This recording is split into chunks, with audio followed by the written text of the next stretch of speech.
पुराने समय की बात है। नगर में रहने वाला सवल नाम का एक लड़का अपनी जिंदगी से बहुत निराश था। उसके निराशा का कारण ये था कि अब वह कुछ भी नहीं कर रहा था। उसके माँ बाप उसे ताने मारते कि तेरे सारे मित्र कुछ ना कुछ कर रहे हैं, लेकिन तू अभी भी घर में बैठा हुआ है। मित्रों के बीच भी अक्सर उसका मजाक ही बनता। वह कहीं जाता तो लोग उससे पूछते कि क्या कर रहे हो। उसे ये बताने में बड़ी शर्म आती कि अभी वह कुछ भी नहीं कर रहा है। धीरे धीरे उसने रिश्तेदारों के यहाँ जाना और लोगों से मिलना जुलना कम कर दिया। वह ज्यादातर समय अपने घर में ही बैठा रहता। वह अकेले में रोता, भगवान को कोसता और अपनी किस्मत को दोष देता। अब उसे अपनी जिंदगी बोझ सी लगने लगी थी। कभी कभी वह सोचता कि जब वो कुछ करने के लायक ही नहीं है तो फिर उसे जिंदा रहने का क्या फायदा, उसे तो मर जाना चाहिए। एक दिन वह अपने नगर की एक सड़क से गुजर रहा था। तभी उसने देखा कि एक गुरु दुख के ऊपर प्रवचन दे रहे हैं। वह भी उस भीड़ में जाकर बैठ गया और गुरु के प्रवचन सुनने लगा। गुरु बोल रहे थे, दुख एक गुरु की भांति होता है जो हमें जीवन की सच्चाई दिखाता है और हमें सही से जीवन जीने का तरीका सिखाता है। आप चाहे तो अपने दुख रूपी गुरु से जीवन जीना भी सीख सकते हैं और चाहे तो उस दुख में डूबकर बैठकर रो भी सकते हैं। सवल भी गुरु की ये सारी बातें ध्यान से सुन रहा था, लेकिन उसे गुरु की ये बातें सही नहीं लगी। उसने खड़े होकर कहा, दुख कुछ भी सिखाकर नहीं जाता, सिर्फ पीड़ा देकर जाता है। दुख की पीड़ा अनंत होती है। ऐसा लगता है इसके बाद कुछ भी नहीं होने वाला, कुछ भी नहीं मिलने वाला। मृत्यु भी उसके सामने छोटी लगने लगती है। गुरु ने कहा, आखिर क्या दुख है तुम्हें? सवल ने अपना सारा दुख गुरु के समक्ष कह सुनाया और पूछा, क्या आपके पास मेरे इस दुख का कोई समाधान है? यह सुनकर गुरु मुस्कुराए और बोले, जिस दिन तुम्हारे जीवन में सच्चा दुख आएगा उस दिन मेरे पास आना, मैं तुम्हारे दुख का समाधान अवश्य करूंगा। इतना कहकर गुरु वहां से चले गए। सवल ने सोचा, क्या मेरा दुख सच्चा नहीं है? क्या जिस दुख से मैं गुजर रहा हूं वो झूठा है? कोई भी मेरे दुख को नहीं समझता। जब माँ बाप ही नहीं समझ पाए तो गुरु क्या समझेंगे? अपने दुखों से परेशान होकर सवल ने एक निर्णय लिया कि अब वह कुछ करके दिखाएगा। उसने एक छोटा सा व्यापार शुरू किया, लेकिन उसमें सफलता नहीं मिल रही थी।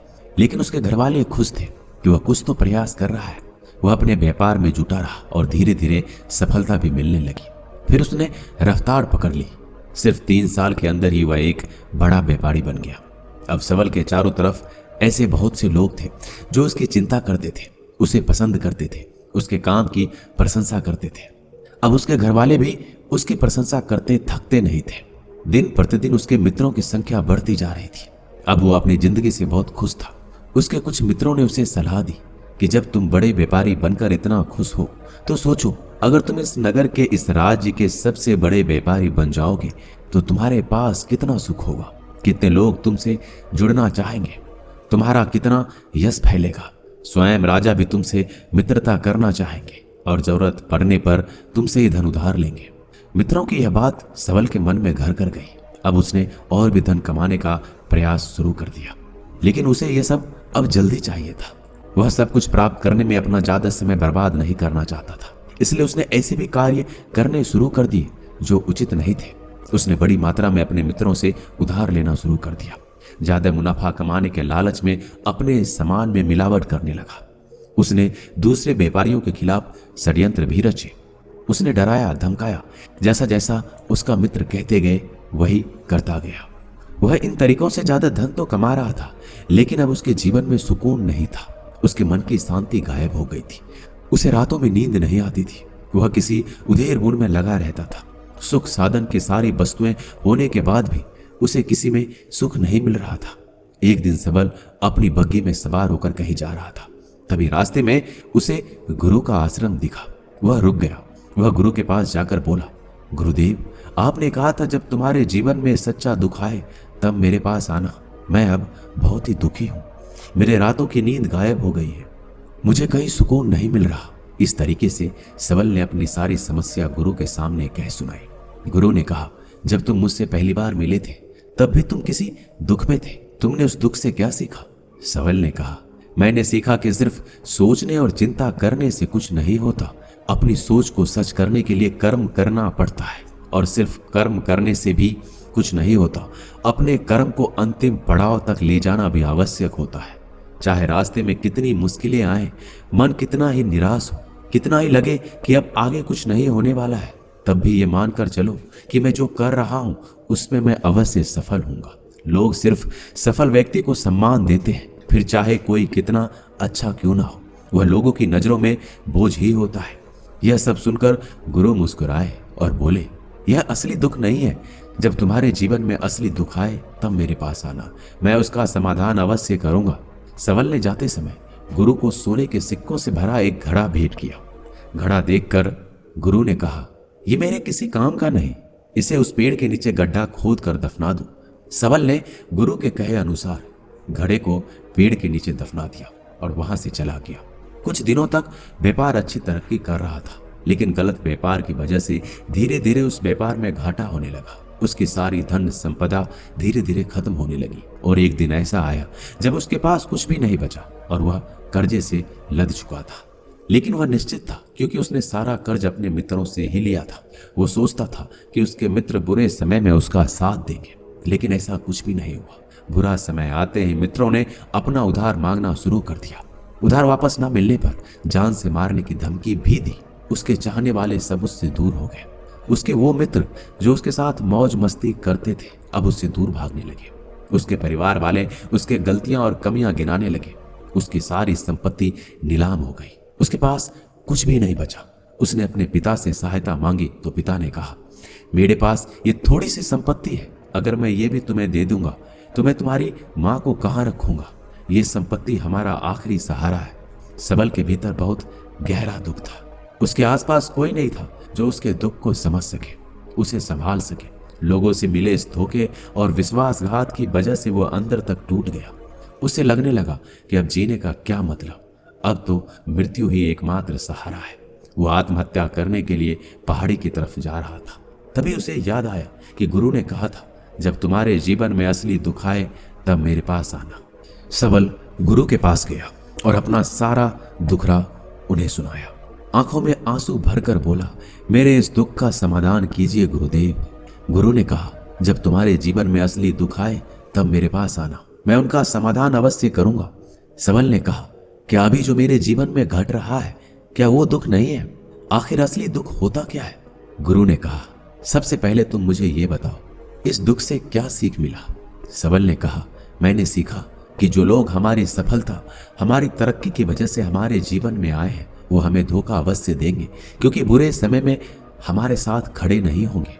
वह केवल अच्छे समय में हमारा फायदा उठाएंगे और बुरे समय में छोड़कर चले जाएंगे। भरोसा केवल उन्हीं लोगों पर करना चाहिए जो हमारे बुरे समय में, असफलता के समय में हमारे साथ खड़े रहते हैं।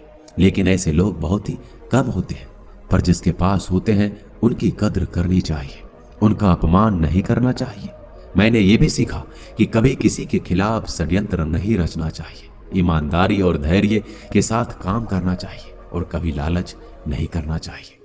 अपना सारा दुख और अनुभव बताने के बाद सबल आंखों में आंसू भरकर गुरु के सामने बैठा रहा। थोड़ी देर बाद गुरु उठे और उस पेड़ के नीचे गड्ढा खोदकर वह घड़ा बाहर निकाला जो सोने के सिक्कों से भरा हुआ था और उसे सबल को दे दिया और कहा, तुम्हारे जीवन में असली दुख आए तब मेरे पास आना। सबल ने गुरु को धन्यवाद दिया और प्रणाम कर कर वहां से चला गया। उसने उस धन से एक छोटा व्यापार शुरू किया। अब वह एक छोटा व्यापारी बनकर खुश था। अपनी पूरी लगन और ईमानदारी से व्यापार किया। देखते ही देखते वो फिर अपने नगर का एक बड़ा व्यापारी बन गया। उसका जीवन खुशियों और सुविधाओं से भर गया। लेकिन कोई कितना भी अच्छा हो, कितना भी अच्छा काम करे, दान करे, पुण्य करे, लोगों की मदद करे, लेकिन जीवन में दुख तो आता ही है। तो सबल के जीवन में भी दुख आया, उसके माता पिता की मृत्यु के रूप में। वो दोनों एक ही दिन मृत्यु को प्राप्त हो गए। सबल अपने माता पिता से बहुत प्रेम करता था, इसलिए उसे उनकी मृत्यु से बहुत गहरा आघात पहुंचा। उन दोनों के पार्थिव शरीर को शमशान घाट ले गया। वहां उनकी अंतिम क्रिया की गई। वहां उसने अपने माता पिता के शरीर को जलते हुए देखा तो उसका मन बेचैन हो गया। उसके अंदर बहुत से प्रश्न उठने लगे। वह घर वापस आया तो अपने माता पिता के घर और संपत्ति को देखा जिसके लिए उसके माता पिता हमेशा लड़ते रहते थे। आज वो लावारिस पड़ी है। आज उसकी देखरेख करने के लिए उसके लिए लड़ने वाले इस दुनिया से चले गए। उसके पिता ने जो भी कमाया था, जो भी बनाया था, सब कुछ यहीं रह गया था। एक दिन पहले किसी से भी अपनी संपत्ति के लिए लड़ जाने वाले उसके पिता आज इस दुनिया से अलविदा हो गए थे। उसका मन इसी तरह के अनेक विचारों के भंवर में फंसा हुआ था। उसे अंदर से अकेलापन और डर महसूस हो रहा था। उसे कुछ खालीपन सा महसूस हो रहा था। उसे लग रहा था कुछ तो है जिसे वो समझ नहीं पा रहा। इसलिए वो गुरु के पास गया। उसे देखते ही गुरु ने कहा, क्या जीवन में कोई दुख है? तो सबल ने कहा, वैसे तो जीवन में कोई दुख नहीं है गुरुदेव, सब सुख है, सब अच्छा चल रहा है। लेकिन आज मेरे माता पिता की मृत्यु हो गई। इस घटना ने मेरे मन को बेचैन कर दिया है। गुरु ने कहा, इसमें दुखी होने वाली कौन सी बात है? एक दिन तो सभी के प्रियजनों को मरना ही है। हमेशा जीवित ना तो कोई रहा है ना कोई रहेगा। एक दिन तो तुम्हें मरना ही है। हो सकता है कल ही मर जाओ या आज भी मर सकते हो। सबल ने कहा, यह आप क्या कह रहे हैं गुरुदेव? मैं भी मर जाऊंगा, पर मैं तो अभी जवान हूं। गुरु ने कहा, इसी भ्रम में तो सभी जी रहे हैं कि मृत्यु दूसरों को आती है, बुढ़ापा दूसरों को आती है, लेकिन बूढ़ों के सामने ही जवान मर जाते हैं, बच्चे मर जाते हैं। मृत्यु का किसी उम्र से कोई संबंध नहीं, ये तो सबको अपना ग्रास बना लेती है। गुरु की ये बातें सबल के मन में घर कर गई। वो चुपचाप वहां से चला गया, लेकिन उसका मन अब भी बेचैन था, अब भी अशांत था। वह कुछ खालीपन सा महसूस कर रहा था। वह पूरे दिन अपने बारे में सोचता रहा कि वह इस दुनिया में क्यों आया है। क्या सिर्फ चीजों को उपयोग करना और मरना ही जीवन का लक्ष्य है? ऐसे बहुत से प्रश्न उसके मन में लगातार उठ रहे थे, लेकिन उसका उत्तर नहीं मिल पा रहा था। उसका दुख दिन प्रतिदिन बढ़ता जा रहा था। कुछ दिनों बाद वह फिर गुरु के पास पहुंचा और बोला, गुरुदेव, मैं बहुत दुखी हूं। मैं ये नहीं जान पा रहा हूं कि मैं कौन हूं, इस दुनिया में क्यों आया हूं। ये सुनकर गुरु मुस्कुराए और बोले, आज पहली बार तुम्हारे जीवन में सच्चा दुख पैदा हुआ है। वास्तव में यही वो दुख है जो दुख कहलाने के लायक है, कि हमें पता नहीं कि हम कौन हैं, क्यों आए हैं, क्या करना है, कैसे करना है। सबल ने कहा, गुरुदेव, मेरे इस दुख का समाधान कीजिए। गुरु ने कहा, हम सभी इंसान जीवन भर क्या इकट्ठा करते हैं? सबल ने कहा, हम सभी इंसान जीवन भर धन, संपत्ति, मान, सम्मान, परिवार, मित्र, शत्रु, पद, प्रतिष्ठा, यही इकट्ठा करते हैं। गुरु ने कहा, क्या इन इकट्ठा हुई सभी चीजों से एक भी चीज साथ ले जाया जा सकता है? सबल ने कहा, नहीं गुरुदेव, इनमें से कुछ भी साथ नहीं ले जाया जाता। मेरे माता पिता के साथ कुछ नहीं गया, सब कुछ यही छूट गया है, परिवार, संपत्ति, सब कुछ। तो गुरु ने कहा, अब मेरी बातों को ध्यान से सुनना। इस दुनिया में हमें जो इकट्ठा करना है वो हम इकट्ठा करते नहीं। चीजें जो हमारे सामने होती है लेकिन हम उन्हें देखने का प्रयास नहीं करते। इस दुनिया में हमें जिस चीज को इकट्ठा करना है वो हम खुद हैं। हमें खुद को इकट्ठा करना है ताकि जब मृत्यु हो तो हम एक हो सके और स्वयं को पहचान सके। हम भीतर से बटे हुए हैं। हम बटे हुए हैं प्रेम में, नफरत में, क्रोध में, जलन में, धन में, संपत्ति में, पद में, प्रतिष्ठा में, मान में, पहचान में, धर्म में, जाति में। ऐसे ही सैकड़ों हजारों चीजों और वासनाओं से हम बटे हुए हैं। हम टुकड़ों में जीवन जी रहे हैं। इस बंटवारे की वजह से हमारी चेतना कभी एक नहीं हो पाती। हमारी चेतना बिखर गई है। इसलिए हमारे पास इतना भी समय नहीं है, इतना भी ऊर्जा नहीं है कि हम मुड़कर एक बार अपने भीतर देख सकें। वास्तव में जिस धन की कमी, सुविधाओं की कमी, मान सम्मान की कमी को लोग दुख समझते हैं और जीवन भर उसे दुख बोलकर रोते हैं, उनका समाधान खोजने का प्रयास करते हैं, उन्हें उनका समाधान कभी मिलेगा ही नहीं। क्योंकि जिन्हें लोग दुख कहते हैं वो असली दुख है ही नहीं। वो तो सिर्फ इंसान की चाहत है, उसकी इच्छा है जिसकी पूर्ति कभी नहीं की जा सकती। इसलिए यहाँ व्यक्ति को ऐसे दुखों का कभी समाधान मिलता ही नहीं। इसलिए इन सब के ऊपर अगर अपने दुखों का परम समाधान चाहिए तो सबसे पहले अपने आप को इकट्ठा करो। अपने ऊर्जा को इस संसार से वापस खींचो और एकत्रित करो। अपने ऊपर ध्यान दो, खुद पर ध्यान लगाओ। पहले अपने आप को पहचान लो, ऐसे ही बिखरते हुए मत चलो। सबल ने कहा, क्या गुरुदेव हमें ये संसार छोड़ देना चाहिए? अपने सभी इच्छाओं को मार देना चाहिए? किसी से प्रेम नहीं करना चाहिए? धन संपत्ति इकट्ठा नहीं करना चाहिए? मान सम्मान की आशा छोड़ देनी चाहिए? गुरुदेव ने कहा, एक बिखरे हुए मनुष्य के अंदर से कामनाएं, इच्छाएं और वासनाएं ऐसे ही निकलती है जैसे पहाड़ से कोई पत्थर गिर रहा हो, जिस पर पहाड़ का कोई नियंत्रण नहीं है सिवाय देखने, परेशान होने और कुछ खोने के। इसी प्रकार एक बिखरे हुए मनुष्य की इच्छाएं अनियंत्रित और दुखदायी होती है। उसका अनियंत्रित मन कुछ भी इच्छाएं और कल्पनाएं करता रहता है और दुखी होता रहता है। लेकिन जब व्यक्ति एकत्रित हो जाता है तो वो जो भी करता है उसके नियंत्रण में करता है, तब इच्छाएं भी उसकी इच्छा से निकलती है। सबल ने कहा, गुरुदेव, आपने मेरे सच्चे दुख का समाधान कर दिया। उसके बाद आपका बहुत धन्यवाद। मैं खुद को एकत्रित करने का प्रयास करूंगा। गुरु ने कहा, मानव शरीर में बहुत ऊर्जा है, बहुत शक्ति है, पर यह बेकार के कामों में बटकर रह गई है, व्यर्थ की चीजों में लगी रहती है। यह ऐसा है कि जैसे एक अत्यंत शक्तिशाली मशीन किसी बच्चे के हाथ में दे दी गई हो और बिना सोचे समझे, बिना किसी नियंत्रण और जानकारी के बस इस शक्ति को कहीं भी बर्बाद कर रहा है। इसलिए अपनी चेतना की शक्ति पर ध्यान दो और इसे एकत्रित करो। सबल को अपने प्रश्नों का उत्तर मिल चुका था। उसने गुरु को धन्यवाद किया और चुपचाप वहां से चला गया। दोस्तों, इस वीडियो में बस इतना ही। मिलते हैं अगले वीडियो में।